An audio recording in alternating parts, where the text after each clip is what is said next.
श्री सहस्रार्जुन भगवान जन्मोत्सवानिमित्त सहस्रार्जुन मंगल कार्यालयात कार्यक्रम आयोजित केला होता। जीएसटी मुंबईचे जॉईंट कमिशनर विश्वनाथ पैंजणे यांच्या हस्ते स्वर्गीय चिंतामणीसा गोविंदसा आरसीद यांना मरणोत्तर समाजभूषण पुरस्कार देण्यात आला। आरसीद यांचे सुपुत्र विनायक आरसीद आणि कुटुंबियांनी हा पुरस्कार स्वीकारला। तसेच प्राध्यापक सुरेश बुरबुरे यांनाही समाजभूषण पुरस्काराने सन्मानित करण्यात आले। भारतीय जनता पार्टीच्या शहराध्यक्ष रोहिणी तडवळकर यांच्या हस्ते रेखाबाई नंदकिशोर चव्हाण यांना आदर्श माता पुरस्काराने सन्मानित करण्यात आले।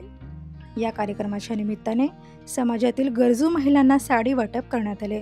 तसेच देणगीदारांचाही सन्मान यावेळी करण्यात आला।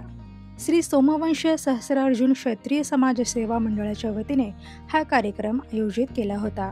यावेळी समाजसेवा मंडळाचे अध्यक्ष शिवप्रकाश चव्हाण, सचिव सुनील पवार, जन्मोत्सव समितीचे अध्यक्ष किशोर बिदरी, सचिव दत्ता दलभंजन, वाचनालयाचे अध्यक्ष डॉक्टर सुरेश बाकळे, सचिव भारत बसुदे, युवक संघटनेचे अध्यक्ष संतोष बुरबुरे, सचिव राहुल पवार, महिला मंडळाचे अध्यक्ष अंजनाबाई बुरबुरे, सचिव मधु पवार, माजी आमदार नरसिंग मेंगजी, उद्योजक गिरीश दर्बी यांच्यासह इतर मान्यवर उपस्थित होते।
जयेश दर्बी कलेक्शन कॉटन, लिनन यासह अनेक ब्रँडेड कंपन्यांच्या सूटिंग शर्टिंगसाठी जयेश दर्बी कलेक्शन, 7 रस्ता मोदी पंकाविहिरी जवळ सोलापूर।